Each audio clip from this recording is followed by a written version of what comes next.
And welcome to Healthy Living. My name is Dr. Donald Pelto, and I have Mr. Tony Post here today. Welcome, Tony. Thanks, Don. Great to be here. Yeah, and we were chatting a little bit before, and we're kind of talking. You've kind of gone through the gamut. You're a big runner and kind of worked with shoes. That's how we kind of got to know each other.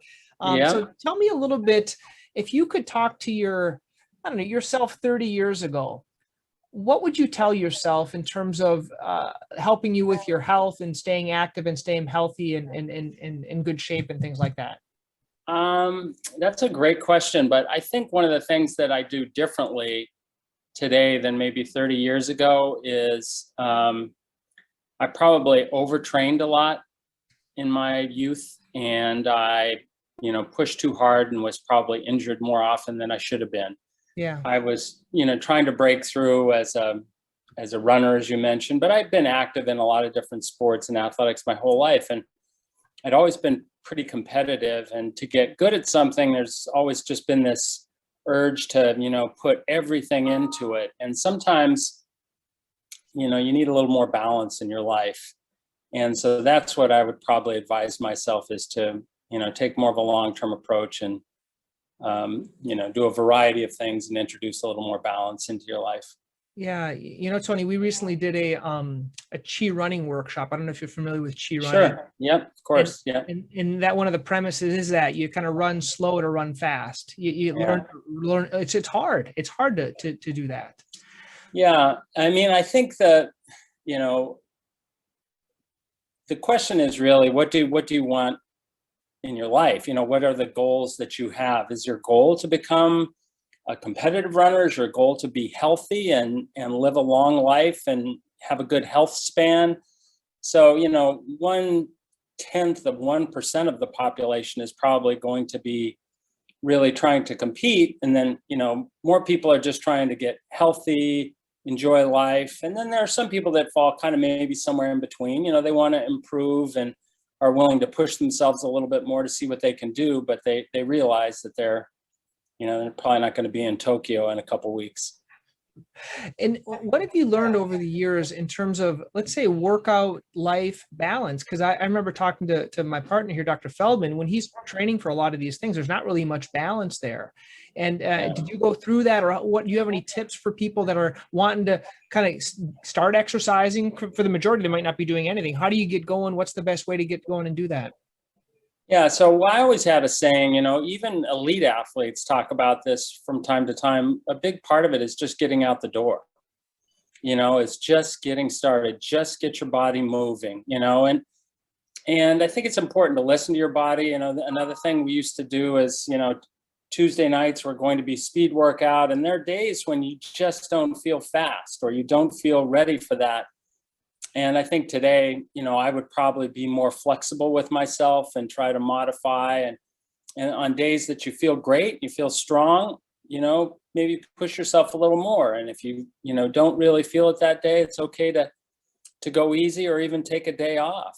And I think that, rest and getting good sleep and, having a good diet and having a comfortable lifestyle, all those things are probably almost as important to, your well-being as exercise. Yeah. Have you personally found any really good, I know I have some certain sleep habits that I have, certain eating habits that help me I just feel better, frankly. Do you have any like night cover or things in your eyes or anything that you found that really, music or sounds or anything that you help with sleep and eating and things like that? Yeah. So that's probably one of my weakest things, is I've really tried to work out the last few years, is trying to improve my sleep patterns. And I think one of the things just to get on a rhythm. So in my work, the other problem is sometimes you're traveling a lot and you're in different time zones and it's hard to adjust. So one of the things I do when I live on the East Coast, and if I'm going to the West Coast, is I try not to adjust my bedtime or wake up schedule all that much. I try not to adjust my, it's hard because you have to have dinner with people and things like that. But I try not to allow my schedule to get completely thrown off and then have to get back on. So just trying to stay in a natural rhythm And for me, and this may not be for everybody, but to get some exercise every day always helps. And then the other thing is I've tried to do more, I was a rhetoric and writing and an English major in college and used to read a lot. And then I kind of, you have kids, you raise a family, you kind of get out of all those habits. My kids are grown and I just try to read a little bit more, especially before I go to bed. And I feel like that kind of calms me down and puts me in a better place rather than, I still watch TV, of course, like a lot of people, but maybe as I get closer to that bedtime, all of the lights are coming down in the house and, maybe I read for a half hour or something like that. And I think that just puts me in a better state of mind for sleeping. But I have a long way to go. I've listened to all those Matthew Walker, you probably know him, the sleep scientist out at Berkeley. I've listened to a lot of his podcasts and, read some of his book and heard some of his advice, which has been helpful. But I've got a lot of work I could still do there to improve. I think we all have a lot of work. We're just working on it. I think caffeine for me is a big thing. I stay away from caffeine usually after about now 1 p.m. or so. Yeah. It just affects me too much. I just get too. That's true. And I don't really, I suppose there are times when I'll have chocolate or something that, will probably have some caffeine in it in the evening. And so I'm guilty of that probably, but I don't really drink coffee after 8 o'clock in the morning. So that part is, easier for me. I kind of consider that more of a morning activity. Now, do you have any, I know there's this good book I read recently called The Miracle Morning, and it talks about like having, and there's the other one, Atomic Habits, where it talks about these like routines in the morning that help with health. I'll tell you mine, and I don't know if you have one. So mine is like, I do a cold shower for like 2 minutes. Yeah. You mentioned that. I don't know if I could do that, especially right off the bat in the morning. Yeah, it takes practice. But they say it's supposed to do. I'm like use my body as a test kitchen. So I do that. Then I do like 10 minutes of deep breathing, and then what I do, like similar to you, I read for like 10 pages in a like a Norman Vincent Peale book or a positive, like a mindset book. Yeah. It just starts my day nice. I like those habits. Like for That's great. That's really great that you do that. The cold shower thing for me just isn't comfortable unless, so as we're speaking, of course, it's July 14th or something. So it's summertime.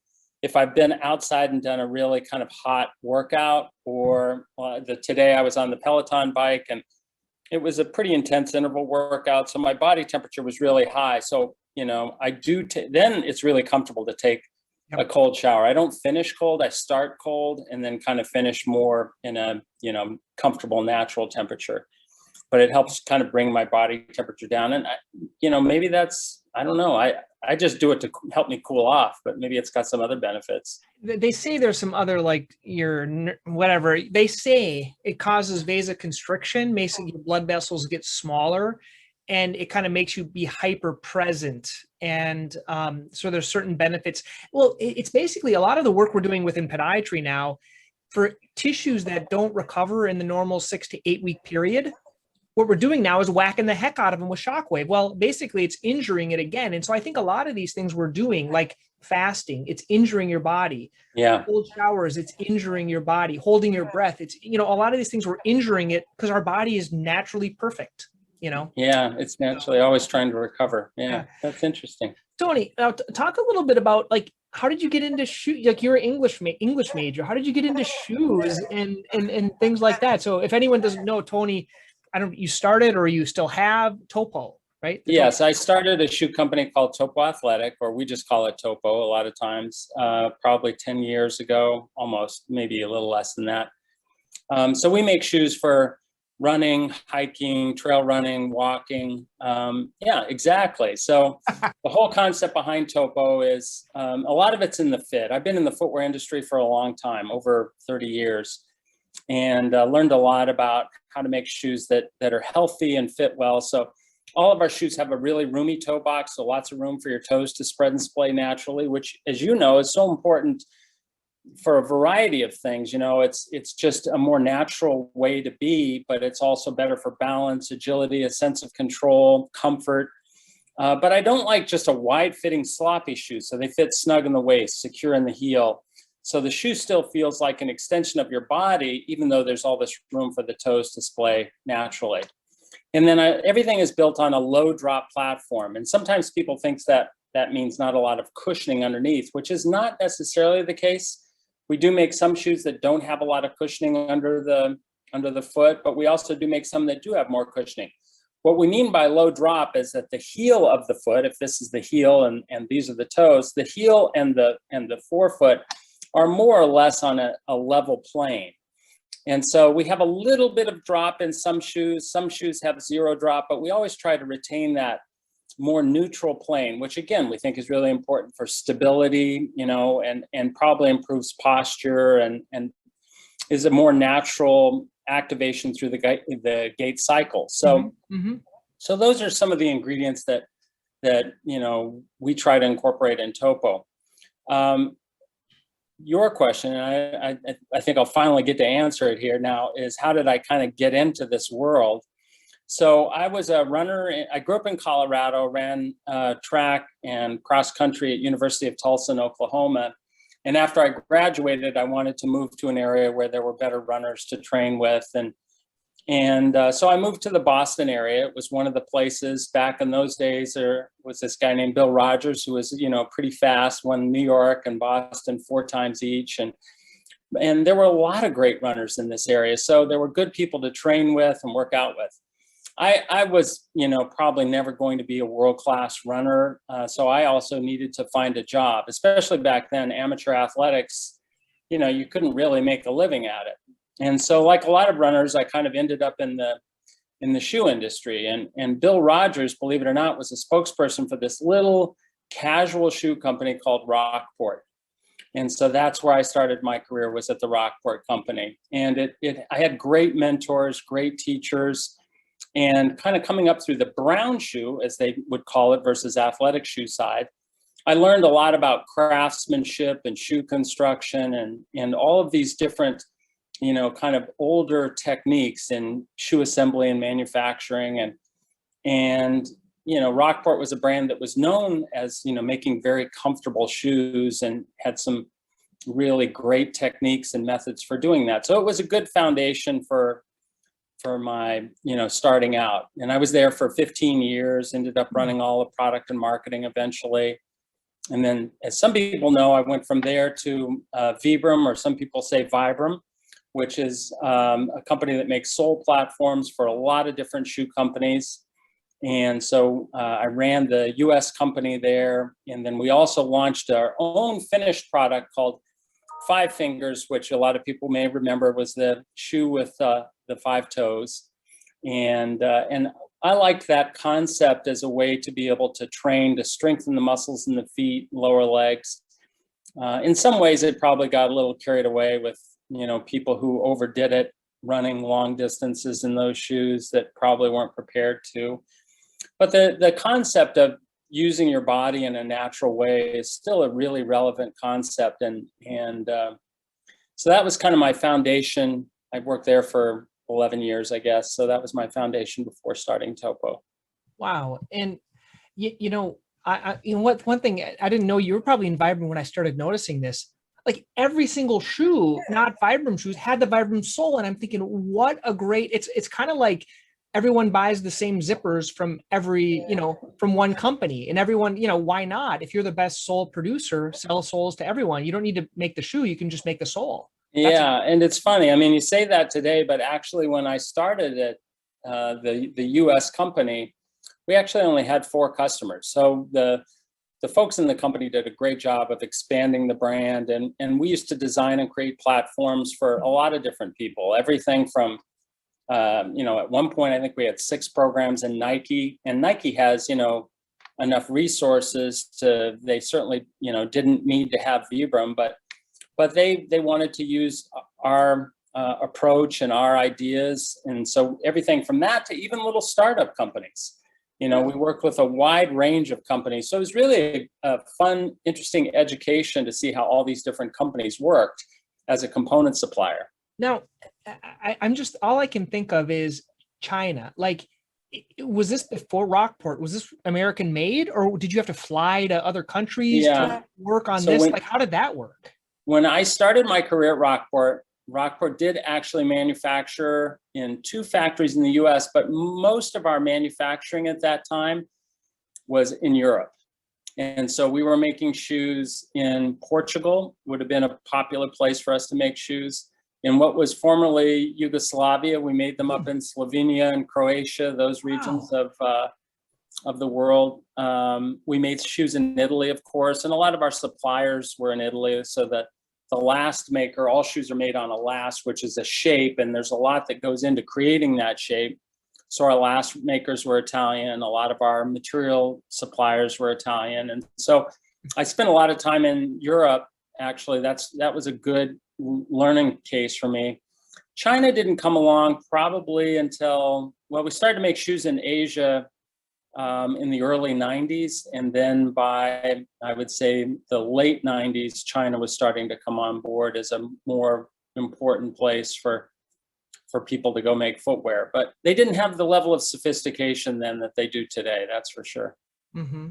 Well, now, if we're looking 10 years from now, where do you see the future of, I know where I see the future of footwear. Where do you see it? Does it involve any new technology, scanning, visualize, personalize? Tony's got his shoe, I got my shoe.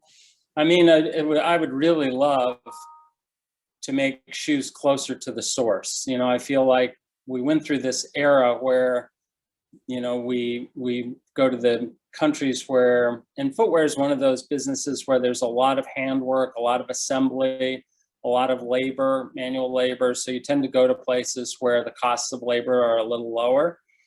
That's not even necessarily the case in southern China anymore, you know, where a lot of footwear is made. So there's a lot of robotic stuff involved now too. But I would love to see shoes made more close to the source, so we didn't spend as much energy and time shipping product across the ocean and all of that. I mean, that's a long-term goal. Obviously, we're a young company. We don't have the resources. It's really hard to not only build a shoe factory, but have all the suppliers here, you know, a supply network that can help you to have all the ingredients that you need to be able to assemble it. Yeah. And in terms of Topo specifically, where do you see the future? Is it just, because what is it, you know better than I, like a shoe, is it just different brands and different names in colors every year? Is that what it is? Or is there research technology? How do you guys determine what's next? Yeah, so there is a lot of research and there is a lot of technology, but there's also, I think one of the overlooked things in footwear today probably is just craftsmanship. So there's a lot of conversation about different, for example, in running shoes, there's a lot of conversation about different midsole foams. The midsole is that middle part of the sole between the outsole and the upper. And there are different foams that people have developed and used that, you know, are not only lightweight, but more resilient. Use it in different ways so that it might hold up longer, last longer, increase the longevity of the product. A lot of different things you can do. But those things are great, and technology is really important. But there's also, I think, an aspect of craftsmanship that is probably underutilized, and it's important for a company like us to continue to do that so that those techniques or construction methods are passed on, you know, from one generation to the next, because nothing is more important really than how your shoe fits, how it fits you. And Topo isn't going to be the right fit shoe for everybody, but for the type of feet that we know and the audience of consumers we serve, you know, we really try to study that and make sure that we deliver the best possible fit and level of adjustment to the fit so that that person gets a great experience. Yeah. And then you still have all the, you know, technology and some of the other things that keep it light, keep it resilient, have it last longer. All of those things are equally important. Yeah, you know, I think it's funny as podiatrists, you know, we talk about shoes every single day. And you know, I think I talk about foam rolling, loosening, you know, things like that in shoes more than I talk about anything else. And it's just, and we do the test. We take up the sock liner on my Topo and I stand on it and I say, okay, and I compare it to their shoe that they come in on. And I say, do you see why your foot hurts? Like, it's real simple. So I know on your website, I was looking at it, And there's a lot of runners that, I don't know if you endorse them or they send kind of their experience or things like that. Is it because it's a Topo, or is it, a lot of these runners that do it, do they like the extra width? What do they like about it? I think it's the width. So, I would say that our shoes are very functionally driven. So the designs are probably more functionally driven. We still try to, sometimes, there's a trade-off between making something super functional and making it attractive. A slimmer last or a slimmer look is something that probably appeals to people by nature a little bit more. So how do you figure out that trade-off, or how do you try and make a shoe so that it still has the function that you're looking for, but maybe has the look that can still draw that consumer in? Because ultimately, people probably have some vanity. I know I do too. We want things that work, but we also want things that, appeal to our aesthetic sensibility. Yeah. And so that's often a trade-off that we make, but for us, function is always going to come first. So fit is really an important ingredient in that function. If the shoe doesn't fit, doesn't perform properly to begin with, nothing else really matters. Yeah. And so I think that's one of the things that kind of sets us apart from some of our competitors. Yeah. Well, Tony, I appreciate your time. I think we've kind of done the whole gamut. We kind of talked about health and wellness, and then now we're talking a little bit more about the shoe. And as we just conclude, in your life and with running, people that, let's say they're watching, the shoe doesn't make the runner. Okay. You have to get out and run. How important do you think is having like mentor or central mass striders, or having a running group or other types of things like that, or to make change in life, to do that?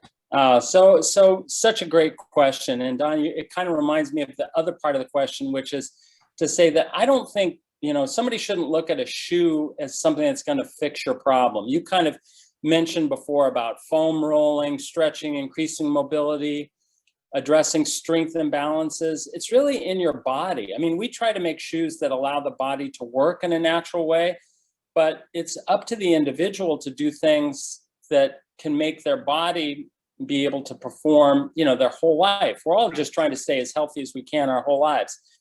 The second part of your question, though, I think it's really important to have a network of people to be able to be with and share stories with. Human beings are social animals, and I think we gain from that experience of, being with others, sharing stories with others, being inspired by others. All those things are really important. And even though I come out of a competitive background a little bit more, that changed a lot for me, that I just want to be able to stay healthy, enjoy my life, whether that means I'm walking or running or cycling or, just doing things that make me feel better. And I know if I can do some exercise every day, I'm probably going to feel better and be healthier. That's great. Well, Tony, thank you so much. What's the website if people want to learn more about the Topo? Is it Topo Athletics? Yeah, it's Topo Athletic. So anybody can just visit Topo Athletic, do a quick Google search. It's Topo. So my name is Tony Post. It's the first two letters of my first and last name. So that's how you get Topo. It was a kind of a nickname I had in college too. So great. Well, Tony, thank you so much for your time. I appreciate it. You bet, Don. Great to visit with you. Thanks for having me. Hey guys, thank you for watching Healthy Living. You're going to find a few links here I'd like you to click. One is to subscribe to this channel on YouTube. Also, you can learn more. There are some videos here you can see.